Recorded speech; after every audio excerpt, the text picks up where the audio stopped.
perpindahan tempat benda. Tepuk tangannya dulu dong. Ya, gerak adalah perpindahan tempat dari posisi awal ke posisi selanjutnya, atau dari posisi A yang ibu diamkan sekarang lalu ibu berpindah ke posisi B. Dia bergerak dan berpindah ke tempat, dia tidak mau menetap. Jadi bergerak itu berpindah tempat dari posisi awal atau posisi A ke posisi B, yaitu posisi selanjutnya. Jadi langsung saja ibu akan membahas tentang gaya dan gerak pada suatu benda. Ada yang tahu nggak gaya itu apa? Gaya seperti ibu jalan itu bisa dikatakan gaya, benar nggak? Gaya. Ada yang tahu nggak gaya itu apa? Bisa? Nggak ada?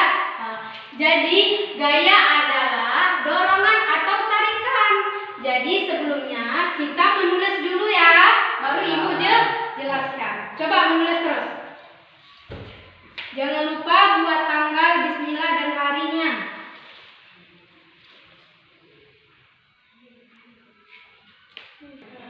Udah selesai semuanya? Udah. Baik, taruh dulu, letakkan pulpennya. Matanya fokus ke depan, ibu jelaskan dulu, oke? Nah, jadi gaya dan gerak pada suatu benda. Jadi gaya adalah dorongan atau tarikan yang dapat menyebabkan benda bergerak. Apa tadi gaya? Dorongan atau tarikan yang dapat menyebabkan benda bergerak. Jadi gaya tersebut adalah dorongan atau tarikan yang dapat menyebabkan benda bergerak. Misalnya ini ibu taruh penghapus di sini nih. Ini kan dia diam ya. Lalu ibu tarik geser, dia bergerak nggak? Bergerak. Kenapa? Karena ada dorongan dan tarikan. Selanjutnya gerak. Gerak adalah perpindahan tempat suatu benda dari posisi awal ke posisi selanjutnya karena pengaruh gaya. Jadi apa tadi gerak? Perpindahan tempat suatu benda dari posisi awal ke posisi selanjutnya karena adanya pengaruh gaya. Jadi benda tersebut yang misalnya ada di posisi A lalu berpindah ke posisi B karena adanya perpindahan yang dipengaruhi karena gaya. Sudah bisa dimengerti? Sudah. Selanjutnya macam-macam gaya. Ada berapa ini macam-macam gaya?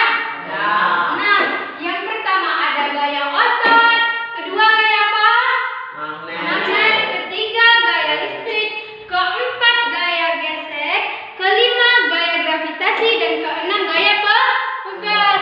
Jadi gaya otot adalah gaya yang dihasilkan melalui otot. Sedangkan gaya magnet adalah gaya yang dihasilkan karena tarikan magnet.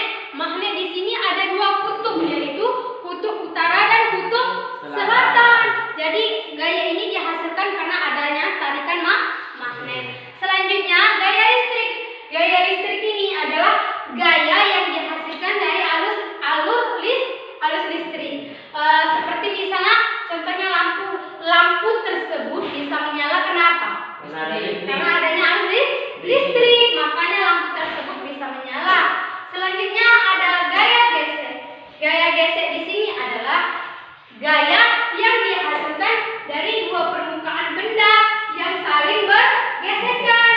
Contohnya misalnya ada meja atau bangku, ibu dorong atau kursi lah, ibu dorong kursi tersebut yang berada di lantai, itu mengeluarkan bunyi nggak?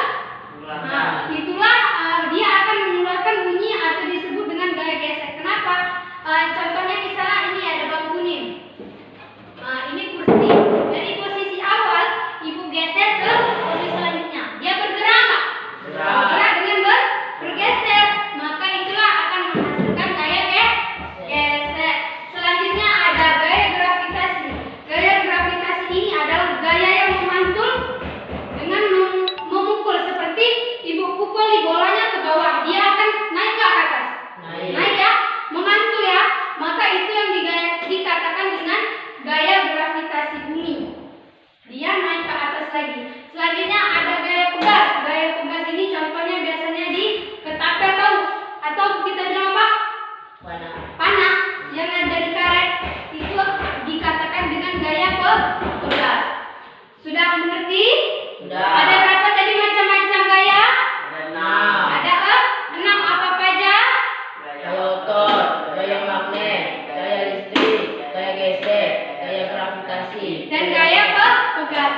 ada kayu dan di sini ada kayu balok juga. Di sini ada pasir dan ada kelereng.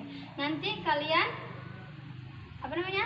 dan itu kan dari sini dari atas ke bawah, lalu kalian menggunakan sekuat. Berapa menit waktu kelereng itu bergerak dari posisi awal ke posisi selanjutnya. Lalu langkah kedua nanti, ini kan kita nggak pakai pasir. Langkah kedua baru kita letakkan pasir di sini, baru kita letakkan lagi kelerengnya. Maka nanti ada perbedaan antara kelereng yang menggunakan pasir dengan tidak. Jadi kecepatannya nanti mana yang paling cepat, bisa paham?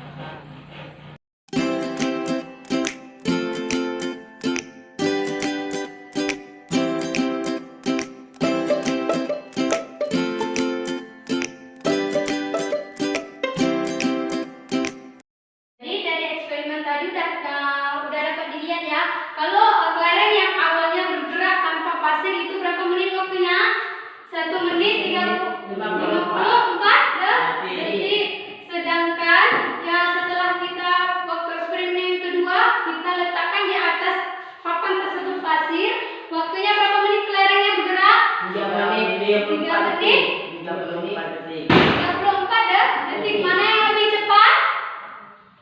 Yang eksperimen pertama tanpa pasir. Jadi itulah sudah dapat kita lihat bahwa pergerakan atau gaya gerak pada suatu benda kelereng yang kita gelindingkan dari atas ke bawah atau dari posisi awal ke posisi akhir. Jadi sekian. Assalamualaikum warahmatullahi wabarakatuh. Waalaikumsalam.